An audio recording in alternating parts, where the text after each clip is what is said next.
Bom, quando eu falei da produção da proteína, essa proteína ela começa a ser produzida, e lembrando, esse aqui é o retículo endoplasmático rugoso.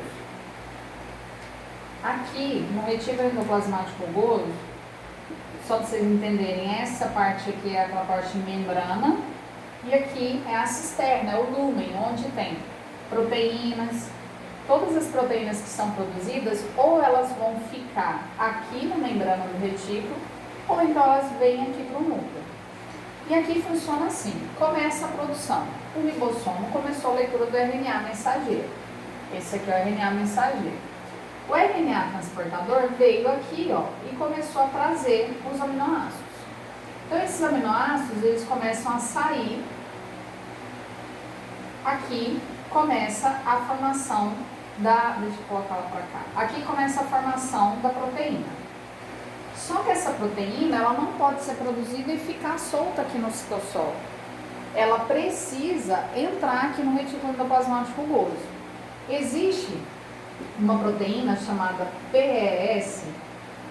Essa proteína vai se ligar, ela vem aqui, literalmente. Ela vai se ligar ao final, a parte inicial da proteína, e vai puxar ela para cá. E puxar o ribossomo junto. Então, é literalmente como se ela viesse aqui, pegasse na mão do aminoácido e puxasse e trouxesse ele aqui para esse complexo. Esse aqui é um canal de proteínas chamado complexo OST. Complexo por quê? Porque aqui existem várias proteínas que formam ele. Tem a TRAM, tem a peptidase sinal. Aqui é um grupo de proteínas, mas o nome desse túnel todo é complexo OST. Então, a PES puxa essa proteína que está sendo formada e traz ela e liga ela aqui nesse complexo. Aí fica mais ou menos assim, ó. A proteína agora, ela está na posição correta, porque ela vai ser produzida. Ela tem dois destinos. Se ela for destinada a ficar dentro da cisterna do retículo endoplasmático, ela vai ser produzida e vai entrar aqui. Ela vai ser solta bem aqui dentro. Agora, se o destino final dela for a membrana do próprio retículo, ela vai ser produzida e vai ficar aqui dentro desse complexo. Então, vamos primeiro na que vai ficar aqui na membrana. Essa proteína veio para cá, foi produzida. E esse complexo AST fecha ela. Terminou a produção, ela se soltou do ribossomo, o ribossomo vai embora, vai ler outro RNA. Esse RNA saiu, esse RNA mensageiro saiu, esse ribossomo também sai daqui. Essa proteína, dentro aqui do complexo AST, ele gira. Quando ela está pronta, ele vai girar e vai abrir um dos lados dele. Abrindo um dos lados, ele permite que essa proteína venha para a membrana. Lembra que eu falei que as proteínas e os fosfolipídios, eles se movimentam lá na membrana plasmática? Aqui é a mesma coisa. A gente já viu na aula online que aqui, gente, tem fosfolipídio. Aqui tem fosfolipídio. É uma membrana muito semelhante com a membrana plasmática. Qual que é a diferença? Ela é mais fina. Mas se a gente for falar de tamanho, se juntar a membrana do retículo endoplasmático liso e a rugoso, a membrana ela é muito maior do que a membrana plasmática. Tanto que essas membranas do retículo endoplasmático liso e rugoso, junto com o citoesqueleto, ajudam a dar sustentação para a célula, sustentação para as organelas. É como se fossem os maiores, são os maiores órgãos da célula, porque organelas são órgãos pequenos. Então, são as maiores organelas que tem dentro da célula. Beleza, a proteína saiu do complexo AST, como eu disse, ela pode, a camada, a membrana das organelas também é como a membrana plasmática, ela tem uma fluidez, ou seja, as moléculas podem andar, deslizar ao longo dela toda. E essa proteína, o objetivo dela nessa caminhada é entrar dentro de uma outra proteína, entrar dentro das chaperonas. As chaperonas, elas são responsáveis por verificar se essa proteína está na sequência correta. Por exemplo, se essa proteína era para ser glicina, glicina, glicina, glicina e lisina, a chaperona ela é capaz de olhar se aqui teve um erro. Imagina que aqui veio uma citocina. Se essa citocina está no local errado, não era para ela estar aqui, era para ser uma glicina, essa chaperona consegue destruir essa proteína, literalmente destruir e liberar esses aminoácidos de novo para que eles sejam novamente unidos, para que eles sejam novamente processados para formar uma nova proteína. Então a ideia da chaperona é essa. Todas as vezes verificar se essa proteína está ok, se ela está na sequência correta.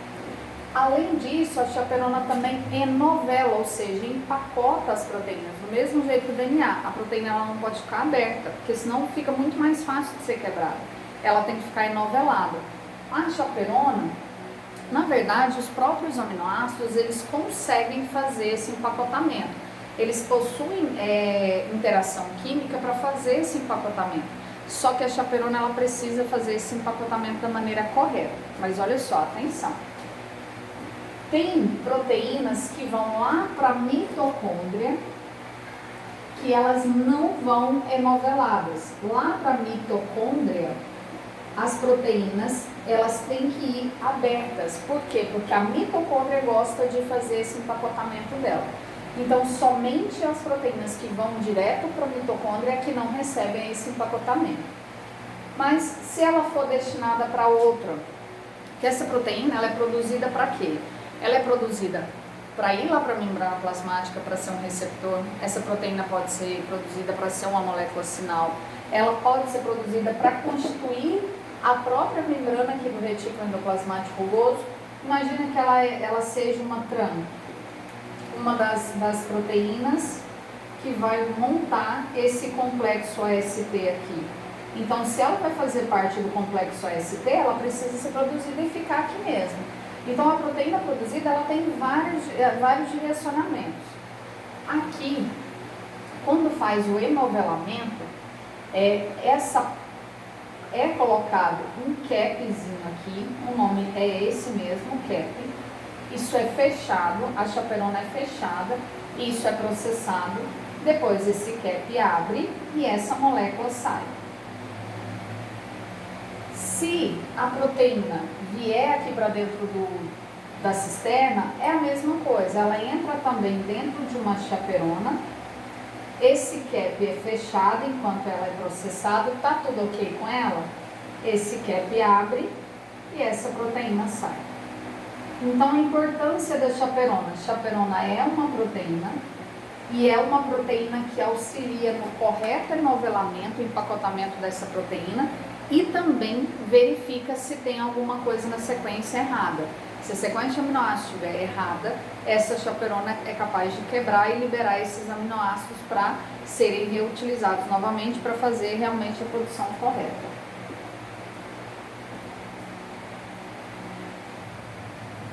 Para saber a proteína que vai ficar aqui na membrana, a proteína que vem para dentro da cisterna, como que as próprias moléculas, as organelas sabem disso?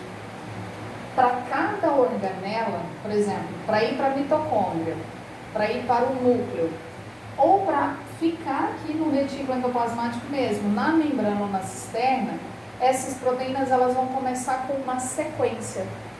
Por exemplo, para ir para o retículo, todas as proteínas que na sequência iniciarem com 2 moléculas de aminoácido de lisina, foi produzida. Aqui não interessa qual aminoácido que vem depois.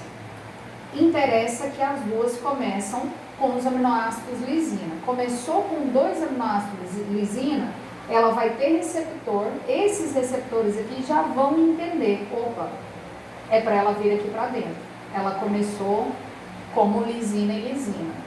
Se ela começar, por exemplo, como lisina e histidina, ela significa que ela deve ficar aqui na membrana. Para cada organela vai ter uma sequência dessa. Não precisa decorar essas sequências, tem no livro do Alberts, Não precisa decorar isso aqui. Vocês precisam saber literalmente que o início dessa proteína é que vai determinar para onde ela vai. E pode acontecer, por exemplo, dela ir para a mitocôndria e esse início ser quebrado e ser aproveitado somente o final. Isso também acontece.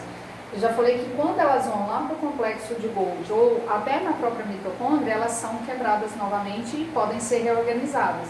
Nessa quebra, por exemplo, para ir lá para a mitocôndria, vamos imaginar que seja guanina e guanina e guanina. Pode acontecer de chegar lá, essas 3 guaninas serem retiradas e ser aproveitado somente essa parte da proteína.